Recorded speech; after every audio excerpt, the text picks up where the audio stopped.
नमः श्रीवर्धमानाय निर्धूतकलिलात्मने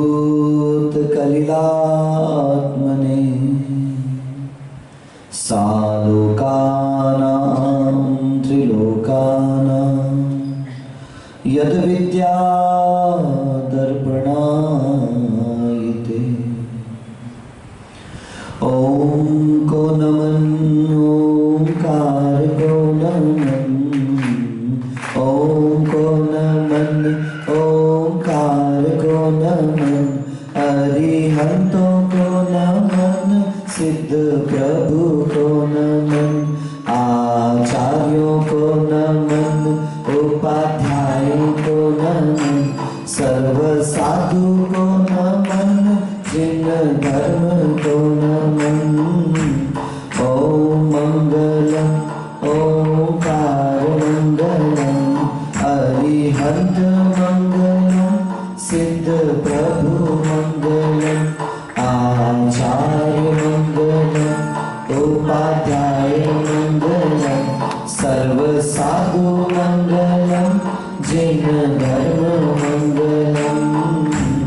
उत्तमा ओंकार उत्तमा अरिहंत उत्तमा सिद्ध प्रभु उत्तमा आचार्य उत्तमा उपाध्याय उत्तमा सर्व साधु उत्तमा जिन धर्म उत्तमा।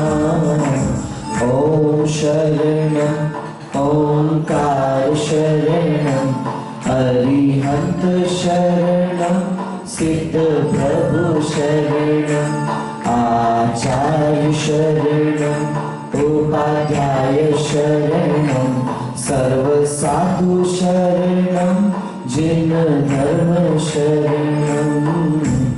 ओम को नमः ओंकार को नमः ओम मंगलम ओंकार मंगलम ओम उत्तमा ओंकार उत्तमा ओम शरणं ओंकार शरणं। बोले पंच परमेश्वर भगवान की, मूल नायक श्री 1008 वृषभनाथ भगवान की, देवपुरी एवं श्रवणोदय तीर्थ क्षेत्र पर विराजमान चैतन्य चमत्कारी चिंतामणि मम इष्ट श्री 1008 पार्श्वनाथ भगवान की, आचार्य भगवान समंत भद्र महाराज की, चारित्र चक्रवर्ती प्रथम आचार्य गुरुवर्षि शांति सागर जी मुनि महाराज की, परम पूज्य समाधि सम्राट अभीक्ष्ण ज्ञानोपयोगी वात्सल्य मूर्ति मम दीक्षा गुरुवर्य षष्ठम पट्टाचार्य श्री अभिनंदन सागर जी महाराज की, वर्तमान सप्तम आचार्य श्री अनेकांत सागर जी महाराज की, पूज्य आचार्य प्रवर्षि रयण सागर जी महाराज की, समाधिस्थ आचार्य श्री निजानंद सागर जी महाराज की, अहिंसा परमो धर्म की द्वादशांग जनवाणी माता की।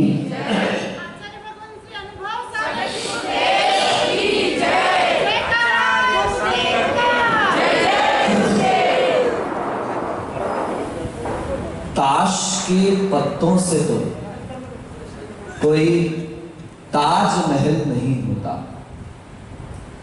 पानी को बांध लेने से कोई समंदर नहीं होता, लड़ते रहना पड़ता है पल पल अपनी इच्छाओं से, लड़ते रहना पड़ता है पल पल अपनी इच्छाओं से, मात्र कपड़े उतार लेने से कोई दिगंबर नहीं होता। बंधुओं, हलवा तो सबने बनाया होगा, हाँ तो बोलो हाँ बनाया है ना? नहीं आतरी में हलवा नहीं बनता हो तो बता दो। हलवा सबने बनाया है, आटा डाल दिया, शक्कर डाल दी और घी डाल दिया, बोलो मनोहर भाई हलवा बन गया? नहीं बना महाराज, ऐसे थोड़ी ना हलवा बनता है, गैस पर भी तो चढ़ाना पड़ता है, चढ़ा दिया गया, अब क्या करे बन गया हलवा? नहीं महाराज, चम्मच लो और चलाते रहो चलाते रहो चलाते रहो, जरा सी चम्मच चूकी और हलवा कढ़ाई से लग गया, जल गया, खत्म काम। प्रति समय आपको उस हलवे को बनाते समय ध्यान रखना पड़ता है, नहीं तो हलवा जलने के स्थिति में आ जाएगा। वैसे ही आप क्या आसान समझ रहे हैं, मंच पर कपड़े उतार कर फेंक दिए, दीक्षा हो गई? हाँ हो गई। लेकिन दीक्षा हो जाना और दीक्षा को निभाना, इन दोनों में जमीन आसमान का फर्क है। दीक्षा ले लेना एक क्षणिक प्रक्रिया है, लेकिन दीक्षा को निभाना ये सारा जीवन खर्च हो जाता है, सारे जीवन साधना करनी पड़ती है। एक एक पल अपने कदम को, अपने पैरों को, अपने मन को, अपने वचन को, अपने काया को संतुलित करना पड़ता है, तब जाकर ये आप हमारे सामने बैठकर बारंबार नमस्कार कर रहे हैं। आप अनुभव सागर को नमस्कार नहीं कर रहे, आप संत को नमस्कार नहीं कर रहे, आप किसी व्यक्ति को नमस्कार नहीं कर रहे, किंतु आप एक व्यक्तित्व को नमस्कार कर रहे हैं। ये अनुभव सागर मैं पर्सनल, मेरे लिए नमस्कार नहीं है। अगर ये हो तो संसार में और इस मोक्ष मार्ग में अंतर क्या है? वहां व्यक्ति पर प्रेम आ रहा है, वहां व्यक्ति पर राग आ रहा है, वहां व्यक्ति का महत्व है। लेकिन ये मोक्ष मार्ग जब प्रारंभ होता है, यहाँ व्यक्ति का महत्व नहीं है, उसके आचरण का महत्व है, उसके व्यक्तित्व का महत्व, उसके चारित्र का महत्व है। आप किस तरीके से चल रहे हैं, आप किस तरीके से उठ रहे हैं, आप किस तरीके से बैठ रहे हैं, आपका बाहरी व्यवहार आपके अंतरंग के परिणामों का प्रदर्शन करने वाला हुआ। एक नहीं, दो नहीं, तीन नहीं, चार नहीं, 12 वर्ष गुजर गए। कितने वर्ष गए श्रीमन जी? 12 वर्ष व्यतीत हो गए। अभी भी मन में एक ही संकल्प विकल्प चलता रहता था, मैं बिना बताए उसको छोड़ आया हूं। क्या? बोलो बोलो, आवाज नहीं आई। बिना बताए उसको, कैसी होगी पता नहीं, कैसे जी रही होगी, कैसे रह रही होगी, और जब अंदर अंदर ये भाव चलता था तो उसके चेहरे पर भी कहीं ना कहीं से प्रदर्शित तो हो जाए। गुरु पारखी छे, गुरु अनुभवी छे कि कुछ ना कुछ तो बात है। प्रति समय गुरु का एक ही भाव रहता है कि कैसे मेरा शिष्य पाप से बच जाए, कैसे मेरा शिष्य राग से बच जाए, कैसे मेरा शिष्य लौकिकता से बच जाए। हमें याद है जब आचार्य महाराज के पास हुआ करते थे, आचार्य महाराज ने एक दिन सारी ब्रह्मचारिणी और आरिकाओं को रोज आते थे, बढ़िया जी की बात है, संध्या काल में अक्सर क्या होता था, आचार्य श्री के पास आचार्य वंदना हुई उनके कमरे से, और उसके बाद जो निकले तो कोई 2-4 माता जी का संग एक महाराज के पास बैठा है, 5-8 माता जी एक महाराज के पास बैठी है, 8-10 ब्रह्मचारिणियों ने ग्रुप बनाया और महाराज के पास बैठ गई। दिन भर तो आने मिलता नहीं था। एक दिन आचार्य महाराज की खिड़की किसी निमित्त से खुली रह गई होगी, वे तो बंद करते नहीं, खोलते नहीं, तो वो जहां बैठते वहां से उनकी नजर पड़ी तो सारे कमरों में दुकानदारियां चल रही थी। आचार्य दुकानदारी कहते थे कि महाराज बनने के बाद जो अपना आत्मधर्म छोड़ के सावकों पे लग जाए वो दुकानदारी चालू है। तो आचार्य कहते थे दुकानदारी चल रही है भैया अच्छी खासी सबकी। दूसरे दिन आचार्य महाराज ने सोचा वे ज्यादातर शब्दों से कम खेलते हैं, वो व्यवहार से ज्यादा चलते हैं। अब आचार्य महाराज ने दूसरे दिन क्या किया, वहां मढ़िया जी में एक नंदीश्वर मंदिर है, तो रोज वहां वंदना करके और कमरे के बाहर आके आचार्य वंदना होती थी। उस दिन आचार्य महाराज नंदीश्वर में वंदना करी और वहीं पर कुछ ब्रह्मचारिणियां जो है वो वंदना कर रही थी। आचार्य ने उन्हें से कहा यहीं पर मेरा पाटा सेट कर दो, और आचार्य नंदीश्वर में बैठ गए, जो हम लोगों के परिसर से कम भी 400-500 कदम दूर था। किसी को समझा नहीं, सब दर्शन करने सब महाराज आए थे। बस आचार्य बैठ गए, सबकी वंदना चालू हो गई, सारी आरिकाएं आ गई, 200-250 ब्रह्मचारिणियां थी, सब बैठ गए। पूरा नंदीश्वर का परिसर खचाखच, पैर रखने की जगह नहीं। बस आचार्य वंदना हुई, आचार्य महाराज मुस्कुराए, आशीर्वाद दिया, और कहते हुए आशीर्वाद दिया बस यहीं तक आपकी सीमाएं, और आचार्य निकल गए। एक दिन गुजरा, 2 दिन गुजरा, किसी की इतनी हिम्मत भी नहीं कि कोई आचार्य से पूछ ले, लेकिन सब समझ गए कि आचार्य महाराज समझ चुके थे कि संध्या काल में आरती होने के बाद या भक्ति होने के बाद ये सब महाराजों के पास बैठना चालू हो गया है, ये संपर्क चालू हो गया है, और ये संपर्क बहुत खतरनाक है। बंधुओं याद रखना, छोटे बड़ों सबसे सुनते चला आ रहा हूं, जैसा पियो पानी, बोलो जैसा पियो पानी, वैसी होवे पानी। वाह होशियार। जैसा खाओ अन्न वैसा होवे, और जैसा खाओ घी वैसी होवे। ये नई बात है, अनुभव की बात है, अनुभव कुछ तो लगाएगा अपनी तरफ से। तो जैसा पियो पानी वैसी होवे वाणी, जैसा खाओ अन्न वैसा होवे मन, और जैसा खाओगे घी वैसी होगी। महाराज हम तो डालडा खाते हैं, वनस्पति घी खाते हैं, हम तो तेल खाते हैं, तो बस तेल घी जैसे आपकी बुद्धि भी होती चली जाती है। बंधुओं, मन में भाव आया, आचार्य से पूछा जाए, तब आचार्य महाराज ने उस दिन, हम लोग तो पूछने की हिम्मत नहीं कर पाए, लेकिन आरिकाओं में किसी ने इस प्रकार से प्रश्न कर दिया। तब आचार्य महाराज ने कहा, आपने महाराजों के पास बैठने दीक्षा नहीं ली, आपने महाराजों से बेवजह चर्चा करने के लिए दीक्षा नहीं ली, आपके गुरु बैठे हैं, आओ गुरु के पास, गुरु आपको समय दे रहा है, समय लो और यहां से जाओ, व्यक्तिगत किसी से संपर्क करने की आवश्यकता नहीं। उस समय हमें थोड़ा सा ये स्ट्रिक्टनेस लगी, लेकिन आज गुरु बनने के बाद वो बात समझ में आती है कि गुरु प्रति समय प्रयास करता है कि मेरे शिष्य श्रावकों के संपर्क में कब रहे, गृहस्थों के संपर्क में कब रहे, क्योंकि जहां रहता है वो वैसा ही व्यक्ति के संपर्क से वैसे ही भावों को जागृति का पुरुषार्थ करता है। जो जैसा रहता है वो अपने जैसे बनाना चाहता है। कमरे में आते हैं, दो पंखे हैं, बस आज तार तोड़ने वाला हूं मैं, धमकी दे रहा हूं बिल्कुल साफ, क्योंकि मैं इसलिए तार तोड़ने के लिए तैयार हूं, जितने आएंगे इधर वाला चला देते हैं महाराज। अच्छा, हम तो इधर बैठे महाराज श्रावकों के लिए चला रहे हैं, आपके लिए थोड़ी चला रहे हैं। मैंने कहा ज्ञानी सुन, जितने दर्शनार्थी आएंगे उनमें से एक को भी नहीं पता वो मेरे लिए चला है कि तुम्हारे लिए चला है। किसी को नहीं पता कि मैंने चलवाया है कि आपने चलाया है। 17 साल गुजर गए जिसके बिना हमने गुजार दिए, आपके 17 सेकंड मेरे 17 साल की साधना के ऊपर एक प्रश्न चिन्ह लगा देंगे। इसलिए सावधान, साधक तो अपनी साधना में लगा है, आप इस ठंडे ठहरे तालाब पर आकर के अपने कंकड़ फेंकने की कोशिश मत करो। बंधुओं, मैंने आपसे कहा था, बड़ा सौभाग्य था हम लोगों का कि दुर्भाग्य के बाद भी सौभाग्य जागृत हुआ। ऐसा कैसे हुआ? पंचम काल में पैदा हुए, इससे बड़ा क्या दुर्भाग्य होगा साहब?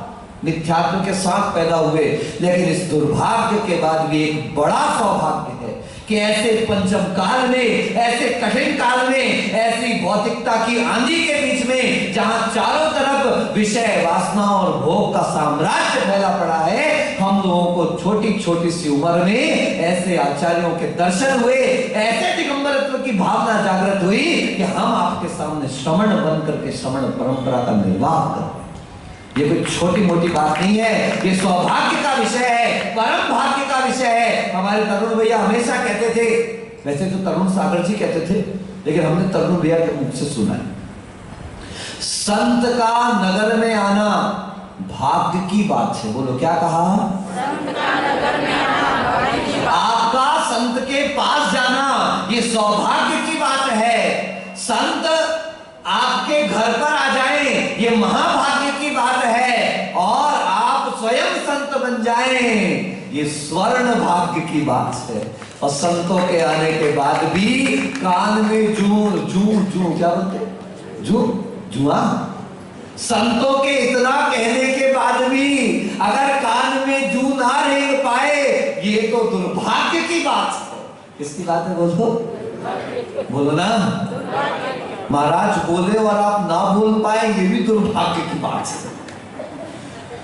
12 साल गुजर गए, कैसी होगी, क्या होगी, कहां होगी, कैसे जीवन का गुजारा चल रहा होगा, पूरे समय मन में एक ही संकल्प करते। अब महाराज आचार्य जो थे वो इनके बचपन के मित्र थे, नाम सब जानते हो, अभी बता दूंगा आपको।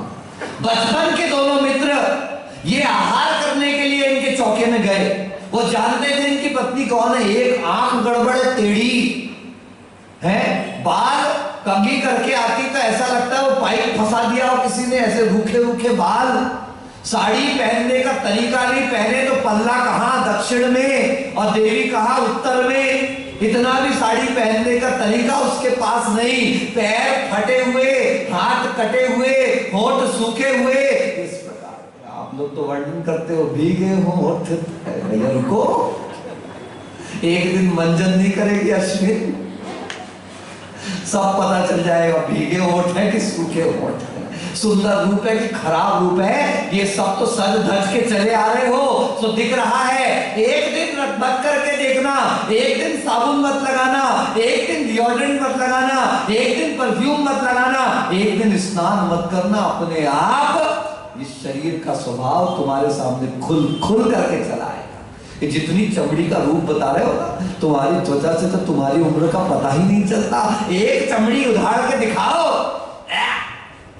छी ये क्या है महाराज? अरे भरा पड़ा है पेट में, भरा पड़ा है नाक में, भरा पड़ा है थूक में, करते रहते जरा बाहर निकल आए तो छीछी करने लगते। महाराज आपको गंदी बातें दिखती, मैं नहीं कर रहा, ये आपका खुद का स्वयं का अपना मेरा, जिसको मैं कर रहे हो, ये वही शरीर कर रहा है। वो सोचता है, मन में विचार करता है गुरु कि ऐसी घटिया औरत इसकी पत्नी है, उसके लिए आज तक यही भाव चल रहा है। पर उसको याद था कि जिस शिष्य को मैं ले आया हूं घर में चौके में आहार हुआ, महाराज सुन लो, चौके से लेके आओ तो थोड़ा बोलचाल के आओ घर में कि इसको आधा घंटे बाद ही भेजूंगा, नहीं तो घर में हड़कंप मच जाए। वो गुरुदेव गए आहार किए और उनका शिष्य कमंडल पकड़ करके आया, वो चला आ रहा है, चला आ रहा है, चला आ रहा है, गुरु आगे और शिष्य बोलो ना, हाँ ऐसे थोड़ा बोलते रहा करो, थोड़ा हमको आनंद होता है, उत्साह बढ़ता है और सपोर्ट मिल जाता है। साहब यहाँ हम सही कह रहे, गलत तो नहीं कह रहे। गुरु आगे और शिष्य,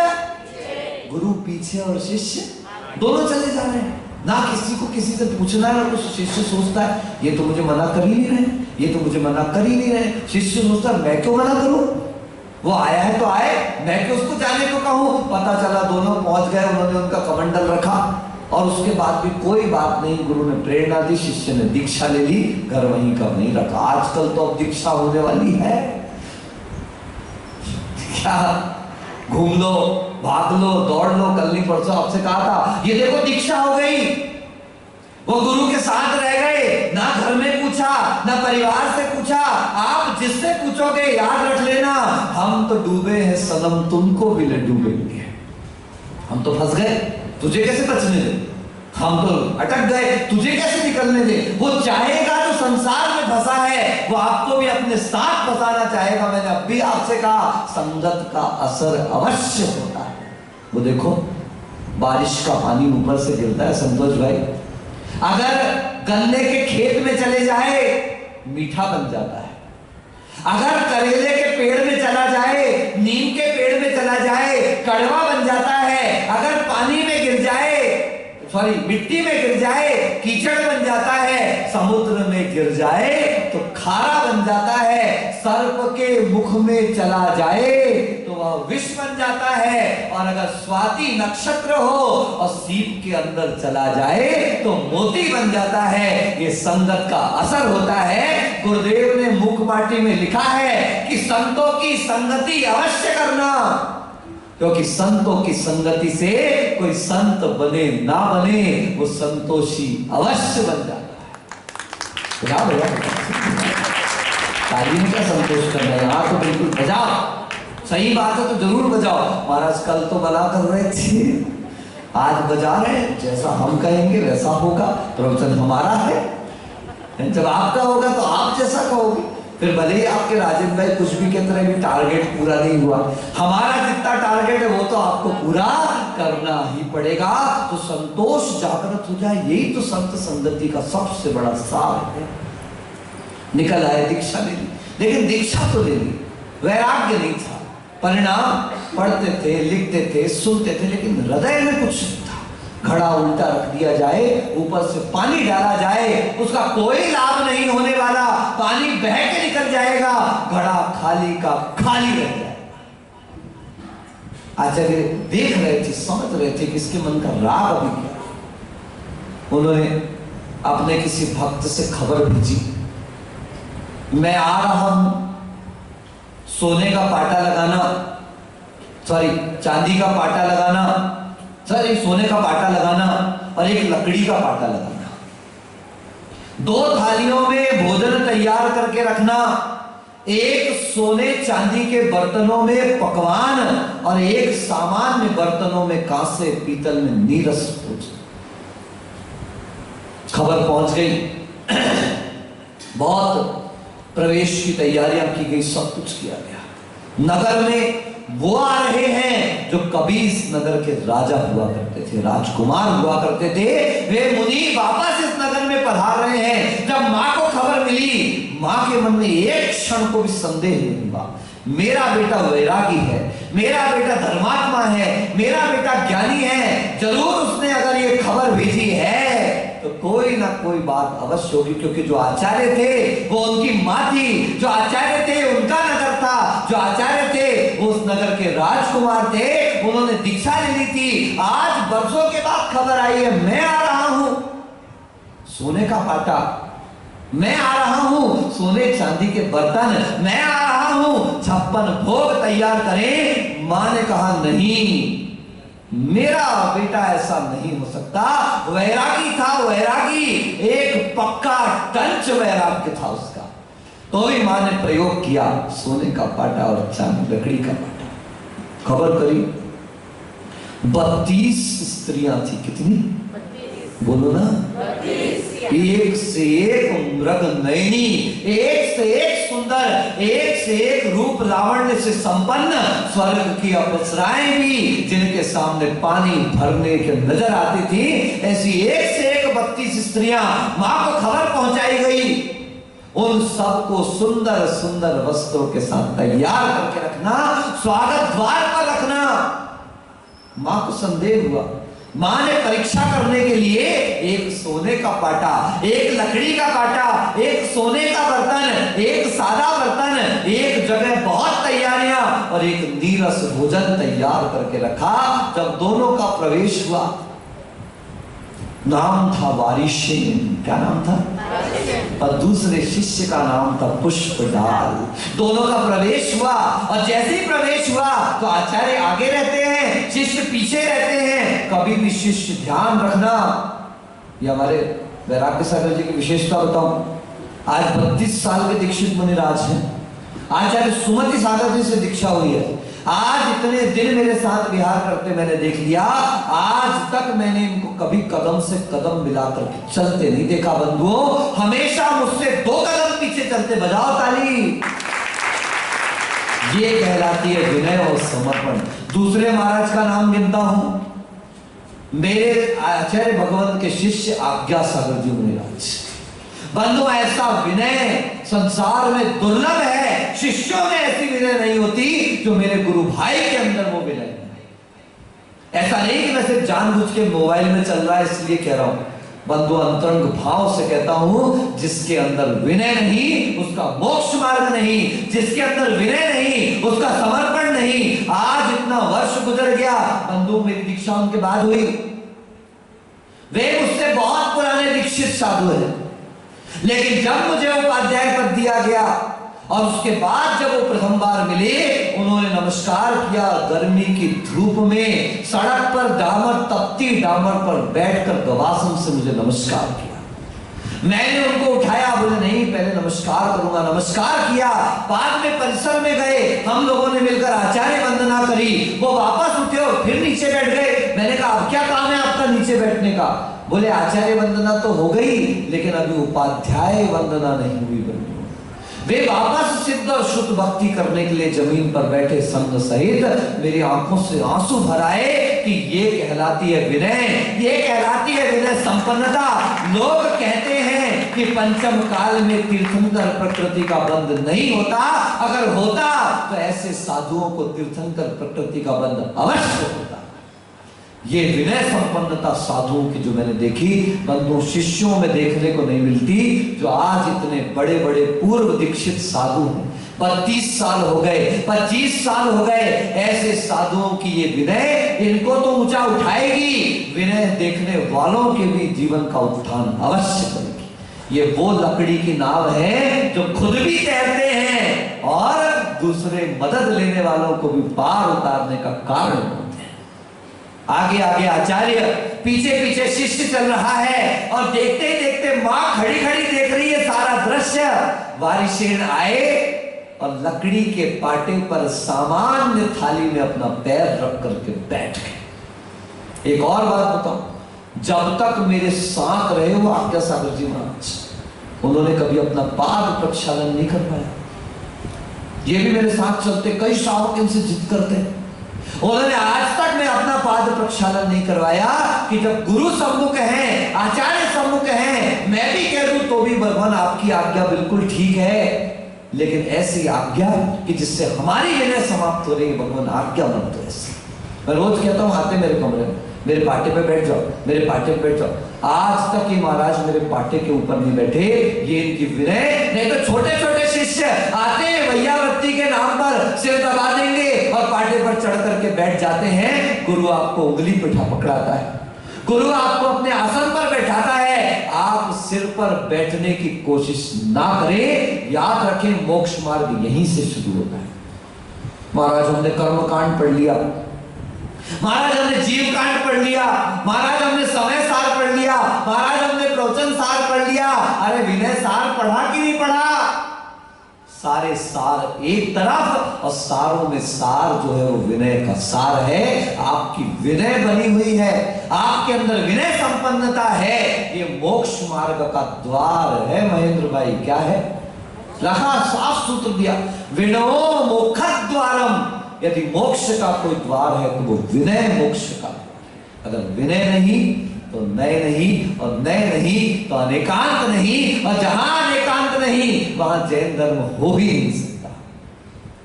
वारिशेन आगे लकड़ी के पाटे पर, वारिशेन आगे सादी थाली भोजन आहार चालू हुआ।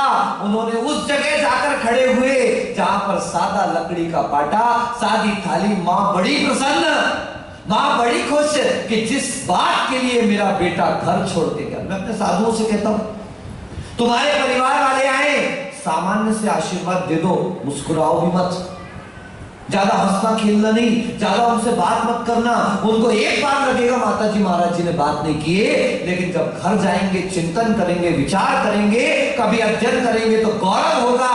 ये वैराग्य है मेरी माँ का, ये वैराग्य है मेरे पिता का, ये वैराग्य है मेरे भाई का, ये वैराग्य है मेरे बेटे का, ये वैराग्य है मेरी बेटी का। और तो अच्छा आ गए, भैया कैसा है, घर ठीक तो है, वो छत बन रही थी, बन गई क्या, वो बुआ जी की तबीयत खराब थी, कैसी लगे, शांति रखो। मुझे बहुत खुशी होती है, जैसे हमारे ब्रह्मचारिणी भी है, बंधुओं घर से 50 कॉल आते हैं, लेकिन उसके बाद भी उनको कह के रखा है कि कोई काम हो जरूरी तो ही मुझे खबर करना। ये बेवजह बार बार यहाँ पर पत्थर डालने की कोई आवश्यकता, सत्य है, आपने छोड़ दिया, छोड़ने का भाव कर रहे हैं, भले ही अभी गृह त्याग भी नहीं किया हो, मगर मोक्ष मार्ग प्रशस्त करना है। क्या घर फोन करो और पूछवाओ का तबीयत कैसी है, वे तो पूछ नहीं रहे, वे तो आ नहीं रहे, और हम यहां से फोन घनघना रहे। याद रखना, आपको लगता है कि आपने कुछ अच्छा काम कर लिया, लेकिन उनसे पूछना उनके मन में क्या भाव जागृत हुआ। अभी भी हमारे महाराज का राग गया नहीं, कह के जाते हैं लोग हमसे, बता के जाते हैं लोग हमसे। इसलिए मुझे ज्यादा बूढ़े बाढ़े, लेकिन मैंने देख लिया, चाहे जवान हो चाहे बूढ़े, अगर राग है तो कहीं मोक्ष मार्ग नहीं है, और अगर राग से उठने का प्रयास और पुरुषार्थ है तो ही मोक्ष मार्ग समीचीन रूप से चल रहा है। वारिशेन गए, पुष्प डाल जैसे जाके अंदर खुश हो गए, सोने की थाली में पाद प्रक्षालन, ओहो हो, चांदी के बर्तन से आहार दे रहे हैं मेरे को। ये बर्तन देख रहा है कि भोजन देख रहा है? भोजन से पेट भरना है कि दिमाग भरना है? लेकिन होता क्या है, पेट कम भरते हैं, दिल दिमाग ज्यादा भरने में लगे रहते हैं। दिल दिमाग भरे ना भरे, पेट भर जाए। आचार्यों ने कहा मुनि आहार करते हैं गर्त पूरण के लिए। किसके लिए बोलो? गड्ढा भरना है। तो महाराज रसगुल्ला छोड़ दे, किसने मना किया? रसगुल्ला मत छोड़ो, रसगुल्ले का रस छोड़ दो। क्या छोड़ना बोलो? रसगुल्ला नहीं छोड़ना। क्या भाई पिताजी, रसगुल्ला नहीं छोड़ना, क्या छोड़ना है? रसगुल्ले का रस छोड़ना है। हम क्या रस नहीं छोड़ पाते, रसगुल्ला छोड़ देते हैं। भाई सुनो, जो परे हरे संतम तस् वयम थुपदे सुरुंदोरी, जो मण लड्डू भक्कदी तस् वयम अप फलयरम होती। कार्तिकेय अनुप्रेक्षा स्वामी कार्तिकेय लिखते हैं कि सुनो, जो सरसों के दाने के बराबर भी त्याग करता है लेकिन त्याग का गाना नहीं गाता, त्याग का प्रभावना नहीं करता, त्याग को बताता नहीं है, वो सुमेरु पर्वत के समान फल को प्राप्त करता है। और जो बड़े से बड़ा त्याग कर रहा है लेकिन गाना गाने में लगा हुआ, बड़े बड़े तप कर रहा है, बताने में लगा है मैं ऐसा कर रहा हूं, मैंने ऐसा किया, याद रखें सुमेरु पर्वत के बराबर तप भी उसका कितना राई के दाने के समान फल देता है। आचार्य कार्तिकेय लिख, जो मन लड्डू भक्कदी, जो मन के लड्डू फोड़ता रहता है वो लड्डू का त्याग भी कर दे तो ऐसा त्याग परिणामी नहीं हुआ करता है। बंधुओं, बाहर के लड्डू फूटे ना फूटे, बाहर के लड्डू छूटे ना छूटे, मन के लड्डू फूटना बंद हो तो वहां से धर्म की शुरुआत हो, वहां से तप की शुरुआत हो, वहां से ज्ञान की शुरुआत हो और वहां से अध्यात्म की शुरुआत हो। पुष्पदंत की आंखें चौ, पुष्प डाल की आंखें चौंधी हो गई, एक नहीं, दो नहीं, तीन नहीं, कितनी देखकर मेरी तो एक थी कानी, मेरी तो एक थी लूली, चलती थी तो पैर टेढ़ा था, बाकी तो आपको मैंने शुरू में बता दिया, याद ही होगा उसकी घरवाली कैसी थी। ये 32 होने के बाद भी घर छोड़कर निकल गए, आज तक मैंने इनके मुख से घर की चर्चा नहीं सुनी। आचार्य महाराज ने हम लोगों को जब दीक्षा दे रहे थे, मैं आपको बताऊं, बस 2 मिनट में अपनी बात समाप्त करूं, स्टैंडर्ड टाइम में पहुंचने वाले 10:02 तो हो ही गया, 10 पे आ जाए तो स्टैंडर्ड टाइम पूरा हो जाएगा। जब हमने व्रत लिया, आचार्य श्री के सामने निवेदन किया, घर छोड़ना, आपके पास रहना, बोले नहीं, जाओ पढ़ाई करो। मैंने कहा आचार्य श्री को दीक्षा ही लेना है तो पढ़ाई की आवश्यकता क्या है? आचार्य श्री कहते आज समझ में नहीं आएगा, बाद में समझ में। हमने बहुत रिक्वेस्ट करी, आचार्य श्री का नहीं, इंजीनियरिंग करनी पड़ेगी, पूर्ण करनी पड़ेगी। आखिर उनके आग्रह को पूर्ण करी। अब मैं वापस गया, आचार्य श्री वापस, अब बस हो गया इंजीनियरिंग कंप्लीट, आपकी इच्छा अनुरूप काम पूरा हो गया, नहीं जाओ एमटेक करो। मैंने कहा आचार्य जी एक कीचड़ से निकला दूसरे कीचड़ में, अच्छा कीचड़ नहीं बंधु, याद रखो कीचड़ में कमल खिलता है। नरेंद्र भाई है नहीं तो बताता हूं उनको, बड़े बड़े घर बन गए आपके सागवाड़ा में, महल, देखो गोवाड़िया मेंशन, और जब वहां से बाहर निकलो तो जैसे ही बाहर निकलो नाली बगल से गुजर रही। तो मैंने वैभव से कहा ये सब क्या नौटंकी है, कल सुनील के आर हुआ मेरा, तो घर ले गए, पाद प्रक्षालन कराया, बाहर निकले तो नालियां रोड पर बह रही थी। मैंने कहा ये क्या है? तो सुनील बोलता है महाराज कीचड़ में तो कमल खिलता है। मैंने कहा वाह धन्य है आपका ज्ञान, कीचड़ में क्या खिल रहा है? अरे नहीं भाई, कीचड़ में कमल मत खिलाओ, कमल कीचड़ में खिलता है लेकिन कीचड़ में रहे कोई जरूरी नहीं है। अब तो अपना अध्यक्ष साहब लग जाओ पीछे, क्या सुन रहे हो? लग जाओ नरेंद्र भाई के पीछे, जल्दी नाली वाली सेट करवाओ। निर्मला सुन रही हो? सुन रही हो कि सुन रही हो? जब बड़ौदा साथ में जा सकते हो तो नाली भी ठीक करवा सकते हो, याद रख लेना। ये मेरी एप्लीकेशन पहुंचा देना जरा, आ रही कि आ रही समझ में? पुष्प डाल बड़े आश्चर्यचकित हुए, इतना वैभव, इतना सब कुछ और इतना पक्का वैराग्य। हाँ, ऐसा वैराग्य, उस दिन से पुष्प डाल के मन के सारे संकल्प विकल्प दूर हो गए। देखो गुरु को दोष लगाना पड़ा, गुरु को थोड़ा सा समझौता करना पड़ा, लेकिन कैसे मेरा शिष्य कीचड़ से बच जाए, कैसे मेरा शिष्य कीचड़ से उठ जाए, कैसे मेरा शिष्य राग से बच जाए, और उन्होंने निकाल लाए। आचार्य भगवंत कहते ये वात्सल्य अंग है। कौन सा अंग? स्वयुत्थान प्रति सद्भाव सनाथा पेत कैतवः प्रतिपत्तिर यथा योग्यम वात्सल्यम अभिलप्यते। योग्यता देखकर, योग्य व्यक्ति को देख करके उसके सर पर ममता से हाथ फेर देना, और बिगड़ते हुए रास्ते से जा रहा है उसको संभाल के ले आना। जैसे गाय अपने बछड़े के प्रति प्रेम रखती है, आदर रखती है, वात्सल्य रखती है, ऐसा साधर्मियों के प्रति अगर रास्ता भटक भी रहा है तो एकदम से जल्दीबाजी नहीं, उसको प्रेम से, व्यवहार से, उसको अच्छे संबंधों के माध्यम से समझा बुझाकर और मार्ग पर लगाए रखना। उसको ऐसा प्रेम वात्सल्य देना, अरे आज तो अभिषेक करने आया कर बेटा, रोज आया कर। ये देखना भाई तेरी धोती खिसक रही है, अरे अरे कहां पैर रख दिया, अरे कलश ऐसा रख, अरे ठीक से तो करो, अरे वैसा तो करो।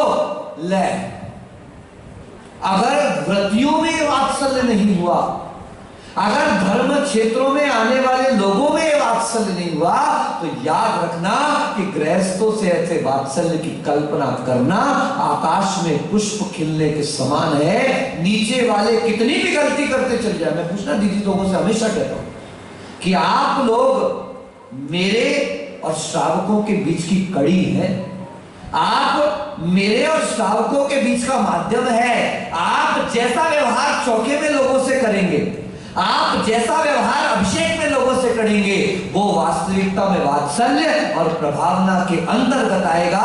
क्योंकि वो तो श्रावक है, वो तो गृहस्थ है, वो अभी नहीं जानता। उसे तो आपको बार बार आप मां बन जाओ। क्या बन जाओ? बोलो क्या बन जाओ? ठीक है, घर में मां नहीं बने, माता जी और दीदियां, हम लोग बाप नहीं बने, लेकिन हम सबको मां बनने का। क्या बनने का? मां बाल माला पयतीत मिथम पद्म प्रभु भगवान की स्तुति में कि हम सबको मां बनने कहा। जैसे बच्चा मां के सामने जाता है, मम्मी ता है, अभी तो ता ही समझ में नहीं आया तो भी बता दीजिए बेटा कौवा है। बच्चा फिर आता है, मम्मी क्या है, तोतली भाषा में पूछता है क्या है, वो बता देती कौवा। ऐसे 100 बार भी वो पूछता है बेटा, तो मां 100 बार भी उतने ही प्रेम से बताती है बेटा ये तो कौवा है। साधुओं व्रतियों को ध्यान रखना है, हम मां हैं इन बच्चों के लिए, इन भटकते हुए बालकों के लिए हम मां के समान है। ये 100 बार भटकेंगे, तुम्हें 100 बार उंगली पकड़ना है। ये 100 बार रास्ते से गिरेंगे, तुम्हें 100 बार उन्हें पकड़कर उठाना है और कहना है कोई बात नहीं, आगे समझ जाना, कोई बात नहीं, आगे समझ जाना, परिणाम इतना सुखद होगा।